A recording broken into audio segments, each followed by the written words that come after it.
YT뉴스 FM 슬기로운 라디오 생활, 안녕하세요. 아나운서 최영질입니다. 제9호 태풍 마이삭의 영향으로 벌써 서울을 비롯한 전국 곳곳에 비가 내리고 있습니다. 내일까지 전국이 태풍의 영향권에 들겠는데요. 강한 비바람이 몰아친다고 하는데 걱정입니다. 큰 피해가 없길 바라겠습니다. 자, 이렇게 태풍 특보까지 내려진 오늘 태풍 속을 뚫고 일터에 나서는 분들이 있습니다. 바로 배달 라이더분들인데요. 이번 주 사회적 거리두기 2.5단계가 시행되면서 안 그래도 코로나 사태로 인해 늘어난 배달 수요가 더 늘었다고 합니다. 오늘처럼 날씨가 궂으면 직장에서도 밖에 나가기보다는 배달 음식 찾는 경우가 더 늘 텐데요. 잠시 후 직접 이야기 나눠보겠습니다. 자, 3분여가 사전 녹화된 영상 띄워드립니다. 보이는 라디오로 함께해 주시고요. 2부는 자동차 상담 준비되어 있는데요. 태풍, 폭우, 갑작스러운 사고 등등에 대비해 내 차에 구비해야 할 필수 안전 용구들은 어떤 게 있는지 알아보죠. YT뉴스 FM 슬기로운 라디오 생활 지금 바로 출발합니다. 1부는 현장의 목소리로 생활 속 이야기 들어봅니다. 자, 앞서 말씀드렸지만 이번 주부터 사회적 거리두기 2.5단계가 시행이 됐죠. 동네는 물론이고 사무실들이 몰려있는 시내에서도 점심시간 식당에 손님이 없더라고요. 자, 많은 직장들이 재택근무를 들어간 탓도 있지만 외출 자체를 꺼리는 탓에 그만큼 포장, 배달 수요가 늘었다고 하는데요. 올 들어 7월까지 주요 배달 앱에서 결제된 금액은 약 6조 4천억 원, 지난해 전체 결제 금액인 7조 원에 육박한 수준입니다. 자, 이렇게 배달 수요가 늘면 누구보다 땀나게 뛰어다니는 분들이 있죠. 바로 배달의 기수들, 배달업에 종사하는 분들입니다. 자, 현장의 이야기 자세히 들어보겠습니다. 라이더 유니온의 박정훈 위원장 연결돼 있습니다. 안녕하세요.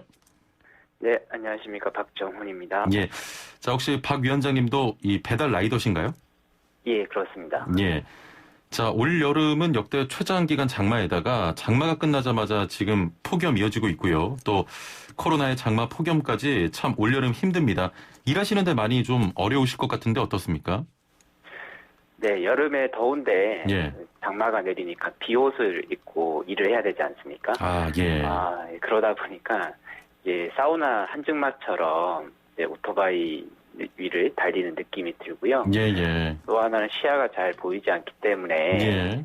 주문량은 많은데 속도를 낼 수 없는 상황이 계속 반복되고 있고요. 그렇군요. 사고도 계속 늘어나고 있는 상황입니다. 예, 굉장히 또 위험하시겠네요.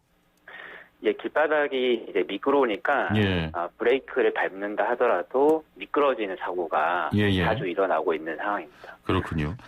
자, 지금 뭐 태풍이 영향권 안에 들고 있는데 기상 악화로 또 외출이 더 힘들어지면 이 배달 물량 자체도 많이 늘겠죠? 네, 저희가 성수기라고 하는 시기가 있는데요. 예. 그게 여름과 겨울이거든요. 그러니까 이제 날이 안 좋을 때 저희가 일이 바쁜 거죠. 예. 오늘 같이 이제 태풍이 오거나 비가 많이 내릴 경우에는 예. 저희 배달 물량이 늘어나게 됩니다. 이 태풍이 와도 배달은 해야 되지 않습니까? 사실은 그런 게 당연하다고 느껴지는 나라가 대한민국일 것 같아요. 그러니까 예. 태풍이 오면 배달을 안 하는 게 상식이어야 되는데 예. 저희는 뭐 비가 오나 눈이 오나 배달하는 것이 익숙해져 있으니까 예. 계속해서 배달 서비스를 제공하려고 하는 거죠. 그렇군요. 자, 지난번에 태풍 바비의 북상을 앞두고 배달 플랫폼 측에서 라이더들에게 인센티브를 주겠다 이런 문자를 돌렸다는 보도가 있었습니다. 악화된 기상 여건을 감안해서 배달료를 더 주겠다 이런 겁니까? 그렇습니다. 만약에 태풍이 심하게 오게 되면은 사실은 일을 쉬고 안전을 위해서 피해야 되는 것이 상식인데 예. 어쨌든 배달을 통해 서비스를 제공하고 이윤을 얻어야 되니까 예. 인센티브를 줘서 배달 라이더들이 위험을 무릅쓰고 일을 하도록 유도하는 것입니다. 예. 당시에 좀 지적도 있었는데 그대로 시행이 된 건가요? 원래는 15건 정도를 하면은 예. 5만 원의 인센티브를 주겠다고 했는데 예. 라이더 유니온이 좀 문제 제기를 하니까 10건만 해도 인센티브를 주겠다라고 하고 그다음에 예. 태풍의 안전에 유의하라라고 하는 안내를 주기는 했는데 예. 사실은 지난번 태풍 같은 경우에는 플랫폼에 좀 결단을 해서 예. 위험한 상황에서는 배달을 막는 시도들을 좀 해야 되고요. 예. 이게 제도적으로 다시 정착될 필요가 있습니다. 예. 회사의 선의에 맡기게 되면은 예. 이렇게 위험을 이제 강요하는 경우가 많고요. 예. 또 하나 말씀드리고 싶은 거는 그 문제가 된 거는 큰 플랫폼 회사인데 예. 서울에서만 사실 그 잘 사용되는 플랫폼이에요.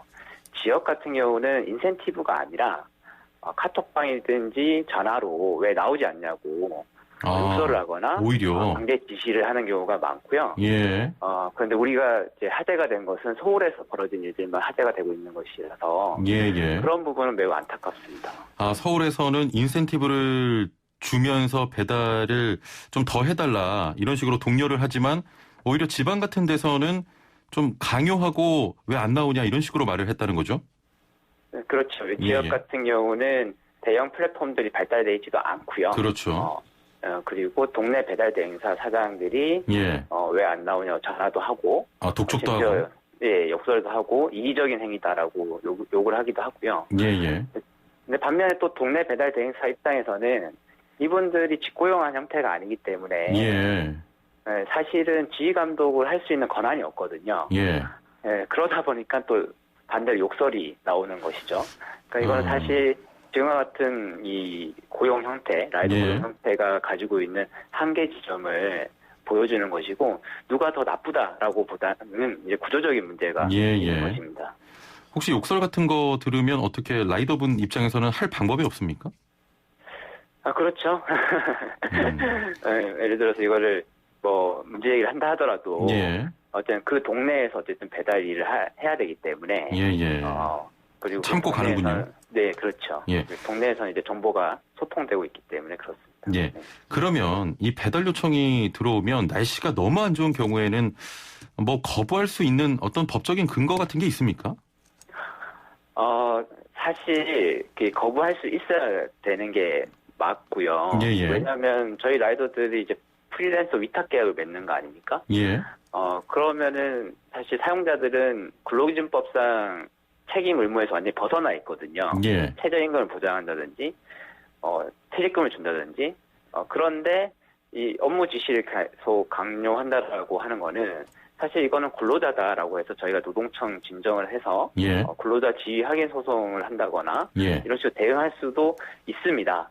그런데 이건 너무 복잡하고 시간이 오래 걸리는 문제이죠. 그리고 서울의 이제 쿠팡 같은 플랫폼 같은 경우는 이걸 지속적으로 거절을 하게 되면 평점이 내려가고요. 평점이 내려가면은 물량 또는 일감이 배정되는 것에서 불리한 처우를 받게 되고 그리고 계정이 정지되는 경우도 있습니다. 그렇군요. 그렇기 때문에 많은 사람들이 이게 자율적으로 일한다고 생각을 하시는데 실제 현장에서는 자율이 아니고 반강제적으로 배달 일을 시키고 있는 것입니다. 잘못된 건 알지만 어떤 관행 때문에 강요적으로 지금 일을 하고 있다 이런 말씀 같습니다. 자, 당장 오늘 내일도 태풍 예보가 있거든요. 서울도 벌써 아침부터 비가 내리고 있는데 그럼 이런 인센티브 프로모션이 또 진행이 되겠군요? 그렇죠. 저는 뭐 인센티브 자체가 있는 것은 뭐 문제가 아니라고 생각합니다. 왜냐하면 궂은 날씨에 일을 하는데 인센티브가 더 있어야 되는 건 맞는데요. 이것이 지나치게 높고 기본 배달료가 낮다고 하면은 라이더들은 평소에는 사실 일을 안 하려고 하다가 이런 위험한 상황에 더 일을 하게 만드는 구조인 거죠. 그러면 뭐 사고가 더 많이 발생할 거고요.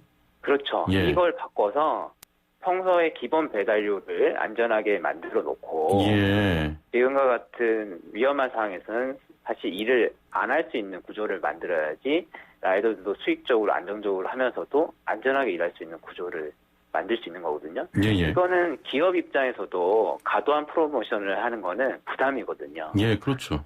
네네. 그래서 지속 가능한 배달 산업을 위해서는 기본 배달료를 높이는 것, 라이더 유니온은 안전 배달료라고 하는데 그것 좀 초점을 맞추고 구조를 바꿀 필요가 있겠습니다.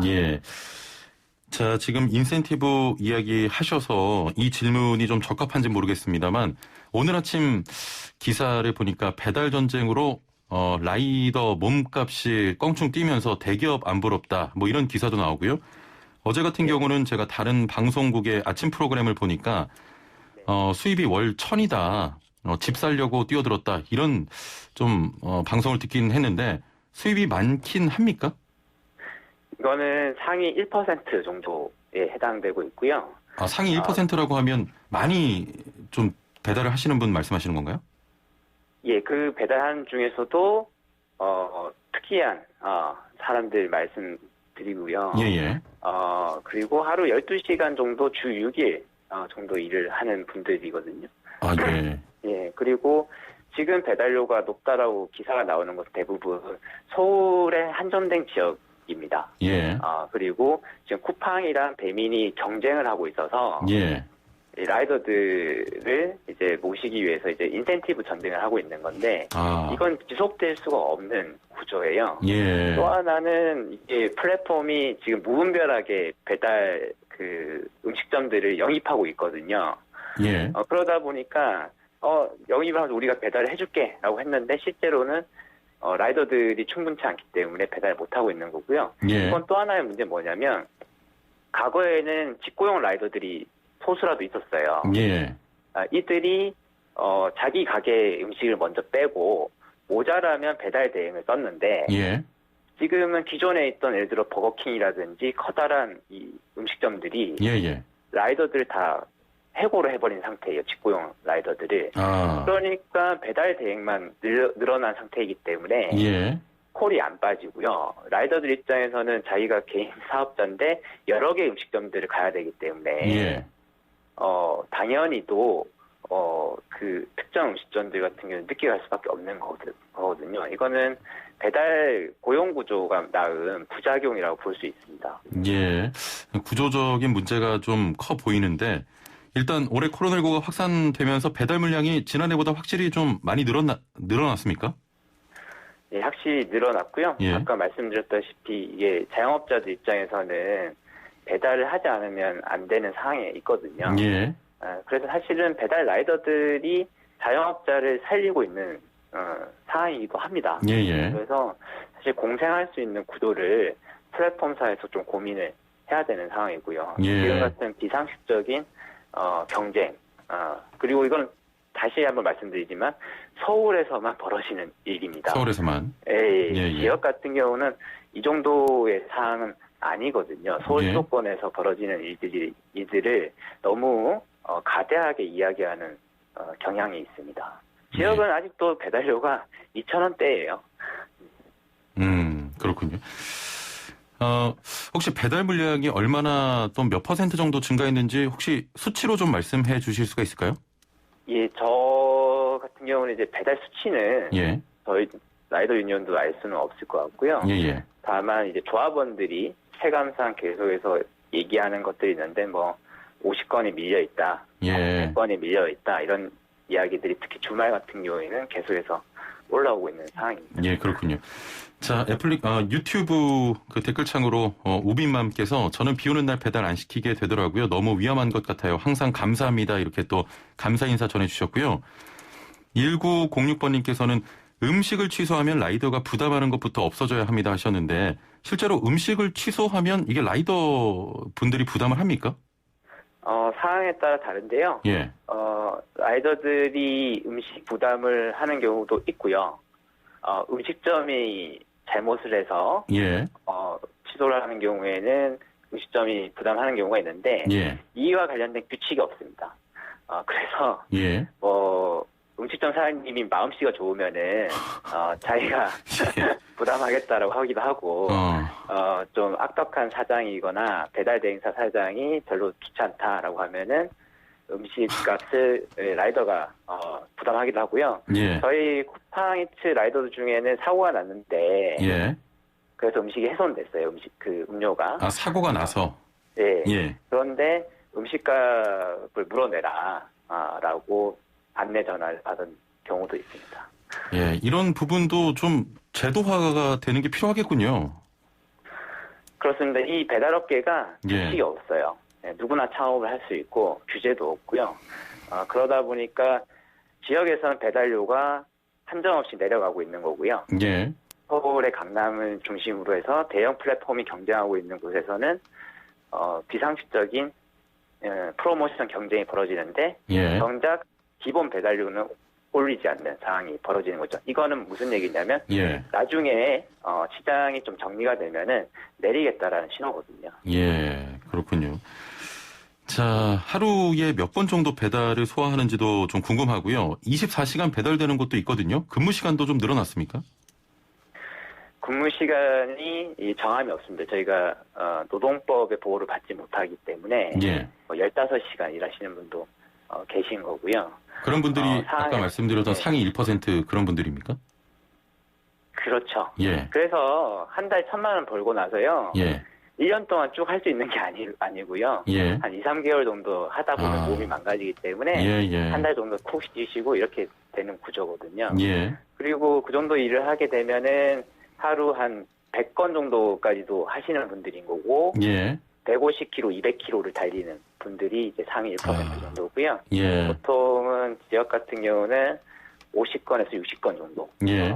12시간, 그리고 하루 보통 100km 정도 달린다고 보시면 되겠습니다. 그런 분들은 목숨 걸고 배송을 하시는 거군요.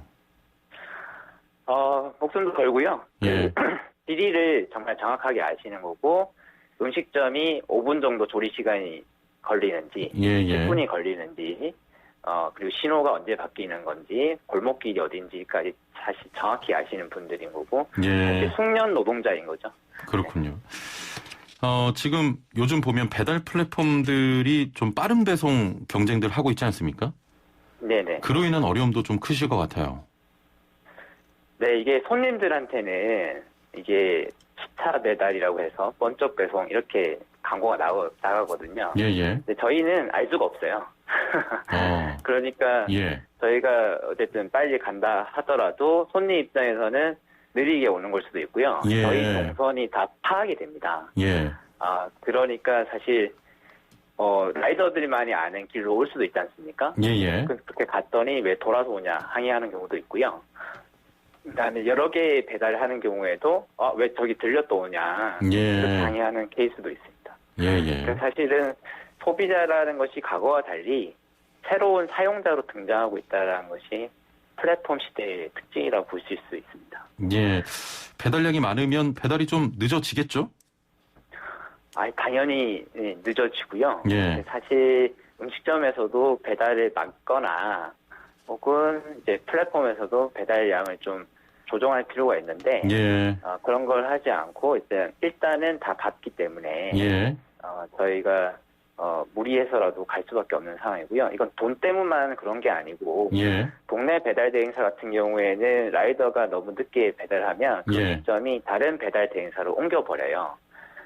그러니까 회사한테도 이 동네 배달 대행사한테도 이제 손해가 되기 때문에 그 압박 때문에 더 일을 빠르게 해야 되는 예. 경우도 있고 강제로 그 배달 일을 배차하는 경우도 많이 있습니다. 그러니까 사실 수도권에서 이루어지는 담론보다 예. 지역에서 벌어지고 있는 이런 강제 배차라든지 갑질에 대해서 사실 주목해야 되는 상황이라고 봅니다. 예. 8656번님께서 사고 나면 치료 비용도 개인이 다 부담해야 하는 것으로 아는데 비 오는 날, 눈 오는 날 야간에 조심해서 운전하세요. 파이팅입니다. 또 응원 문자 보내주셨거든요. 마지막으로 배달 라이더로서 배달 상품 주문하시는 우리 시민분들께 당부 말씀이 있다면 어떤 게 있을까요? 예, 민감할 수 있는 내용이긴 한데요. 예. 감히 말씀을 드리면 배달은 공짜가 아니다. 라는 생각을 해주셨으면 좋겠어요. 예. 그러니까 지금까지 많은 소비자들이 배달비는 없다고 생각하셨는데 실제로는 음식값이 다 반영이 돼 있고 저임금 노동자들의 희생으로 이렇게 저렴하게 배달이 됐었던 거거든요. 그 음식값이 저렴하거나 배달료가 저렴하면 반드시 상품의 질에 문제가 생깁니다. 예. 그러면 낮은 배달료는 라이더의 안전과 생명을 갈아 넣어서 만들어진 배달료이기 때문에 이번 기회에 사실은 배달료가 현실화될 필요가 있고요. 예. 또 하나는 좀 늦더라도 음식이 늦게 나오는 거지 예. 배달 라이더들 자체의 속도는 상당히 빠르거든요. 그래서 이것에 대해서 좀 이해를 해주시고 늦어도 양해를 부탁드립니다. 저부터 좀 반성을 하겠습니다. 자, 태풍이 오는데 안전하게 좀 운행하시길 바랍니다. 오늘 말씀 감사합니다. 네, 고맙습니다. 네, 지금까지 라이더 유니온의 박정훈 위원장과 함께했습니다. 내일 사무실 건강한 자세의 달인이 되는 시간입니다. 리 씨와 함께합니다. 안녕하세요. 나마스테. 네, 나마스테. 자, 오늘 어떤 자세입니까? 오늘은 제가 이 발 뒤꿈치에 좋은 자세를 알려드릴 건데요. 발 뒤꿈치요? 네. 사실 오늘 이 자세를 결정 내리기까지 정말 고민이 많았어요. 예. 어떤 청취자 한 분께서 발 뒤꿈치에 좋은 요가 동작이 없냐고 그때 이제 질문을 주셨거든요. 예.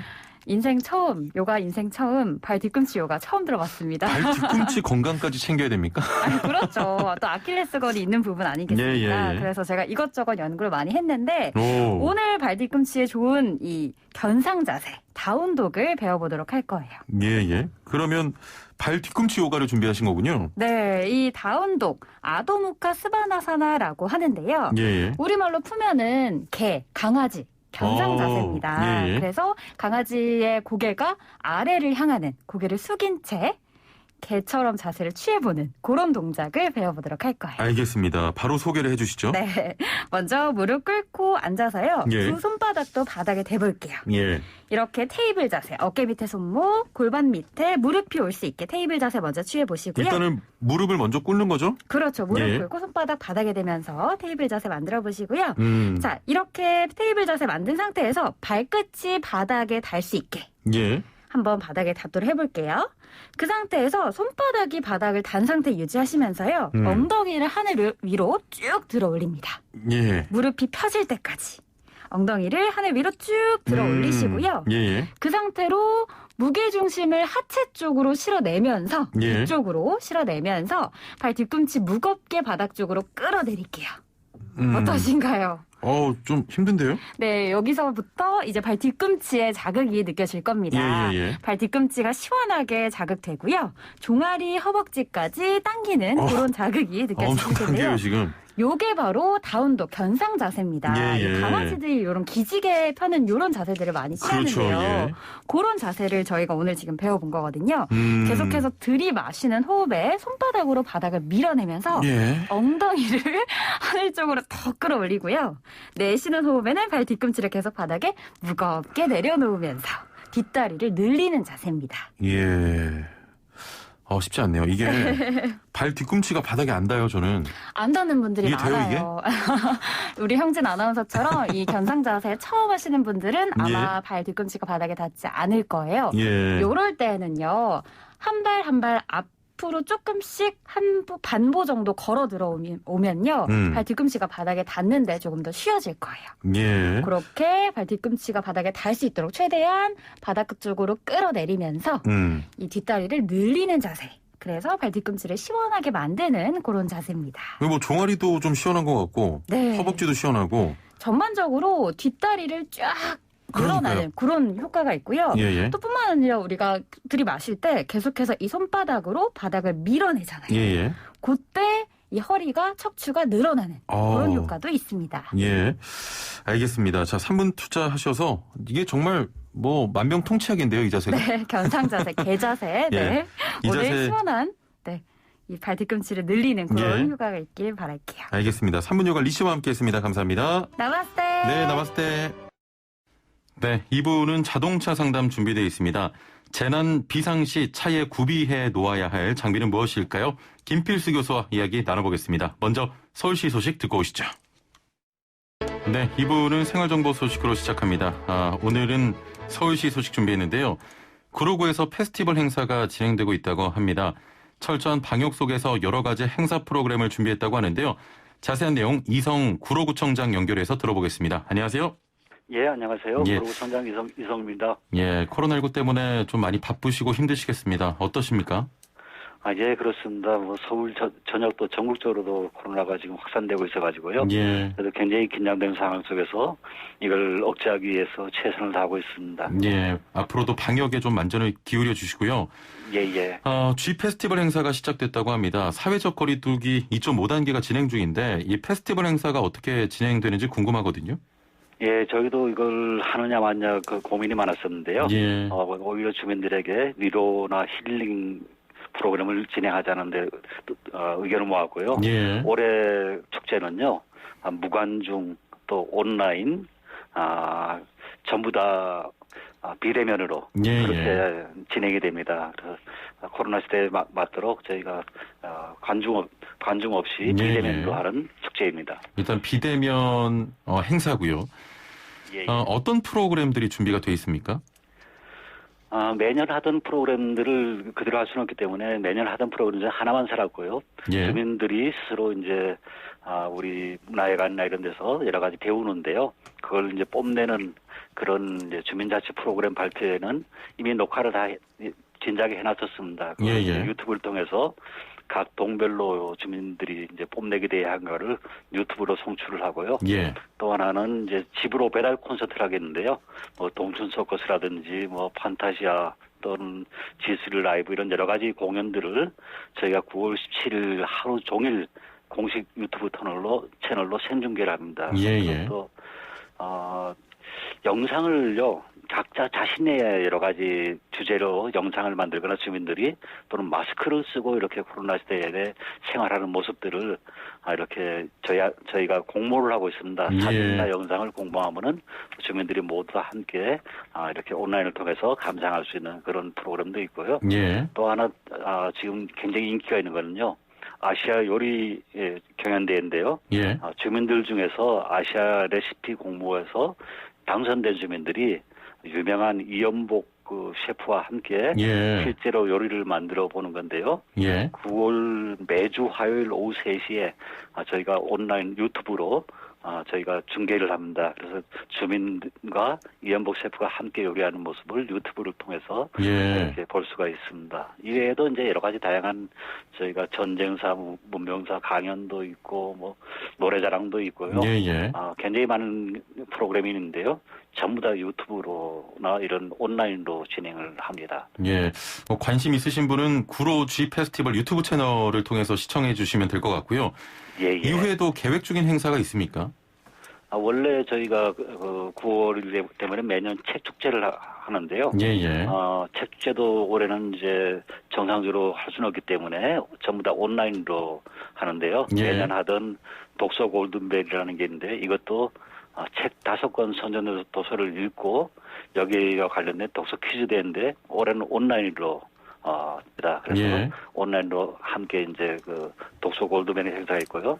또 독후감 모집 대회가 있는데 이것도 이제 여러 가지 가족들이 함께 독후감을 써서 저희가 보내면은 저희가 선정해서 시상을 하거나 관내 도서관을 이렇게 순회해서 이렇게 미션을 주고 인증을 받아오면은 제가 경품을 주는 그런 행사들 등등 해서 여러 가지 책 축제 역시도 온라인으로 진행을 하게 되었습니다. 알겠습니다. 자, 사회적 거리두기로 집에 있는 시간 많은데요. 온라인으로 진행하는 구로 G 페스티벌 즐기면서 답답한 마음을 날렸으면 좋겠습니다. 오늘 말씀 감사합니다.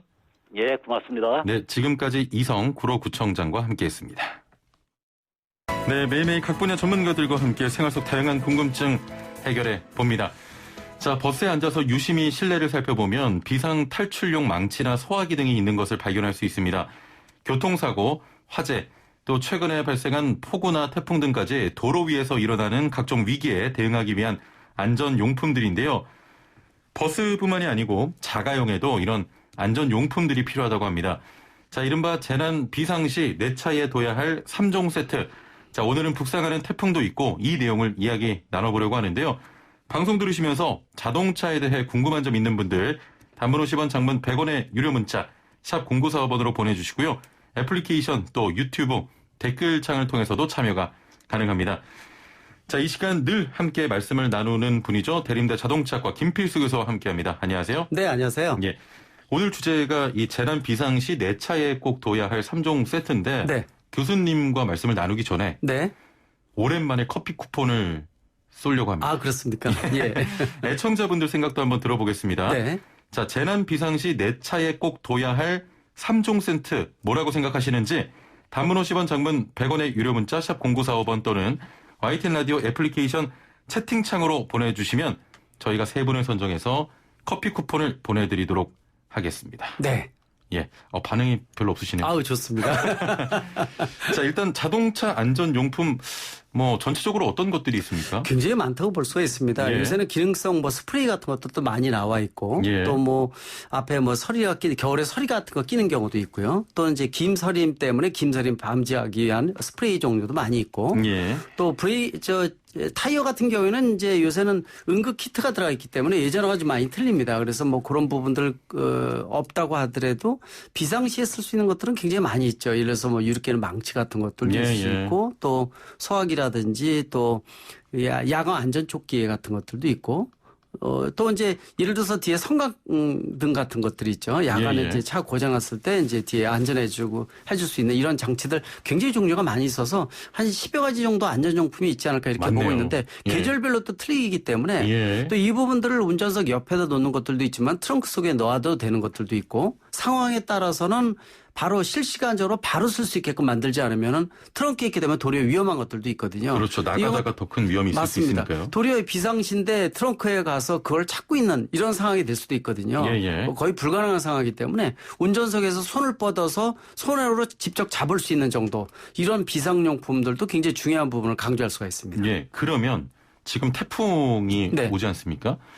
자, 운전하지 않는 게 물론 가장 안전하겠지만 운전을 하고 있는 상황에서 날씨로 인한 사고 등은 사실 예상하기 정말 어렵잖아요. 예. 태풍 속에서 운전할 때 갖춰야 할 안전용품도 있겠습니까? 그렇습니다. 아까 말씀드린 안전용품과 크게 틀리지는 않아요.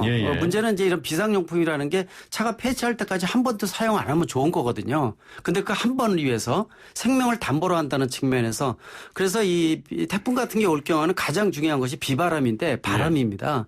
바람이 이제 이 교량위라든지 횡풍 옆에서 부는 바람으로 인해서 특히 무게중심이 높은 차들 있죠. 버스나 트럭 같은 경우는 더 SUV는 더 높아요. 세단이 가장 낮고요. 근데 이제 이런 바람에 의해서 속도가 빠르면 빠를수록 차가 전복될 가능성이 있기 때문에 비상용품도 중요하지만은 일단 안전운전에 대한 인식이 가장 중요합니다. 속도 낮추고 앞뒤차의 간격 충분히 띄는 것이 가장 중요하고요.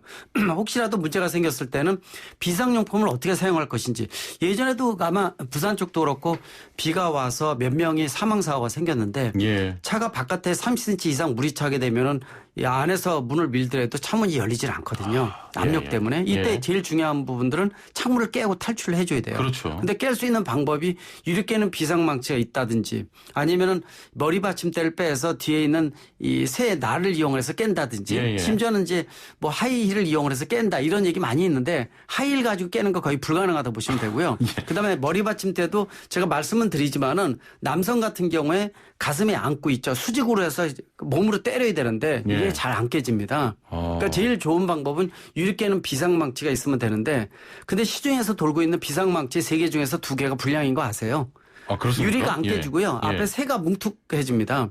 그러니까 쇠붙이를 쓰는 게 아니라 유리 깨는 비상망치 앞부분의 모서리는 꼭 텅스텐을 써줘야 돼요. 그러니까 텅스텐을 안 쓰고 싸구려로 만들다 보니까 이제 이렇게 나오는 경우도 있어서 심지어는 유리 깨다가 유리 깨는 비상망치에 목이 부러집니다. 그렇습니까? 그리고 이제 더욱이 이제 요새는 유리 바깥에다가 썬팅을 많이 입혀놨기 때문에 틴팅이죠. 그러니까 유리가 더 안 깨지기 때문에 그래서 유리 깨는 비상망치도 정상적으로 제대로 작동하는 거. 그리고 차가 혹시 전복이 되면 몸의 균형이 잃어버린 상태에서 유리를 깨야 되기 때문에 더더욱 힘이 많이 들어가서 힘이 든다는 거거든요. 또 유리 깨는 방법도 예를 들어서 버스 같은 경우에는 유리가 굉장히 큰데 가운데 부위는 때리면은요. 이 진동만 하지 유리가 안 깨집니다. 그래서 유리 깨는 부위도 모서리에서 약 10cm 떨어지는 모서리 쪽이죠. 모서리 쪽을 직각으로 힘있게 가격을 해야지만 깨질 수 있는 부분들인데 이거 말만 하지 실제로 깨본 분들이 거의 없거든요. 실제로 깨보면 굉장히 힘들다는 거기 때문에 그래서 이런 여러 가지 비상망치 조치에 대한 것들 또 화재도 생겼을 때 소화기도 굉장히 실시간적으로 중요하고 굉장히 중요한 여러 가지 부분들이 있다고 볼 수가 있습니다. 네, 정답은 아직 말씀해 주지 마시고요. 맞습니다. 여러 가지가 있습니다. 네, 여러 가지가 있습니다. 마음 먹고 사려고 보면 말씀하신 것처럼 종류가 너무 많거든요. 고를 때 좀 주의해야 할 점들이 있을까요? 일단은 정상적으로 불량용품들이 굉장히 많고요.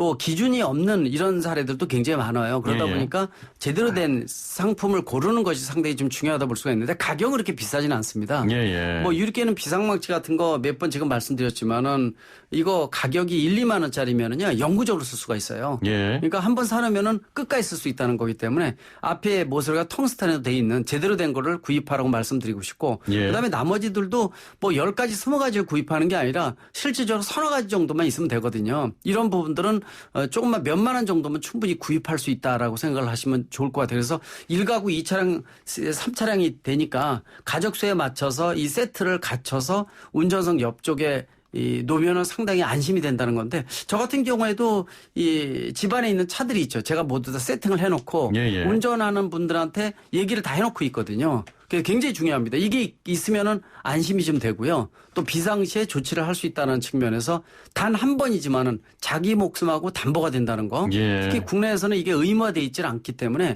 상당히 좀 고민거리도 많아서 소비자가 직접, 운전자가 직접 구입하고 안전 조치를 해야 된다 이렇게 말씀드릴 수가 있습니다. 예, 알겠습니다. 자, 재밌는 답변들도 많이 네. 들어오고 있어요. 세 예. 가지 추천해달라고 말씀드렸는데 네. 세 가지 필요한 장비가 뭘까? 이게 질문인데 6494번님. 네. 자, 구급약, 네. 그리고 차량용 소화기, 마지막으로 뭐든 다 하는 슈퍼우먼인 사랑하는 아내 이렇게 예. 세 가지를 꼽았습니다. 1625번님은 망치, 소화기, 마스크. 코로나19로 마스크 중요합니다. 7117번님, 경광봉 삼각대 반사조끼 하셨고, 네. 3858번님, 소화기, 망치, 삼각대. 네. 3361번님, 물, 무전기, 캠핑 장비. 이분은 정말 큰 사고에 대비하는 그런 전쟁에 분이시고. 대비해서 하는 거. 0779번님, 소화기, 망치, 삼각대. 0381번님, 소화기, 망치, 조끼. 그리고 8127번님, 저는 택시기사입니다. 항상 즐겨 듣는 YTN 방송입니다 하시면서 비상 삼각대, 야광, 경광 등 비상 망치, 소화기, 타이어, 비상, 트 가지고? 예, 비상트 가지고? 비상 키트일 겁니다. 예, 비상 키트. 응급용 키트라고 보시면 될 것 같아요. 이렇게 여러 개를 뽑아주셨는데, 네.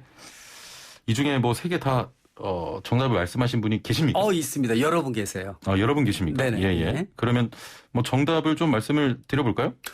일단 두 가지는 기본적으로 예. 유리깨는 비상 망치가 첫 번째라고 망치. 보시면 되고요. 예. 두 번째는 소화기라고 보시면 돼요. 예. 근데 세 번째에 대한 부분들은 답이 이 안전 삼각대도 답이 될 수도 있고요. 예. 또는 대지 성강 등이 들어가 있는 것도 해당이 될 수도 있어요. 또 한 가지는 또 경우에 따라서는 야광 안전조끼에 대한 것들도 얘기가 있거든요. 북유럽 쪽은 보통 2차 사고, 3차 사고를 예방하기 위해서 특히 탑승객이 피하다가 사고 나는 경우도 많이 있어요. 국내도 마찬가지거든요. 그래서 예. 야광 안전조끼가 의무적으로 차 안에 탑재되어 있는 경우가 굉장히 많이 있습니다. 근데 일반적으로 3종 세트 하게 되면 말씀드린 대로 유리깨는 비상망치, 소화기, 안전삼각대나 성강등 이게 맞는 삼각대나, 답이라고 볼 수 예. 있고 이 야광 안전조끼에 대한 것들도 답이 세모 정도는 될 것 같아요. 완전 배제하기는 어렵다. 그래서 1, 2번은 확실한데 3번에 대한 것들은 한 두세 가지 중에서 택이라면은 맞는다 이렇게 볼 수가 있죠. 예. 네. 코로나19 때문에 마스크도 정말 중요합니다. 그거 뭐라 그럴 수가 없을 것 같아요. 제일 중요한 부분인 것 같습니다. 지금 코로나19로 인해서 어느 때보다도 심각성이 크기 때문에 예. 마스크가 더 중요하지 않나 이런 생각도 가질 수가 있어요.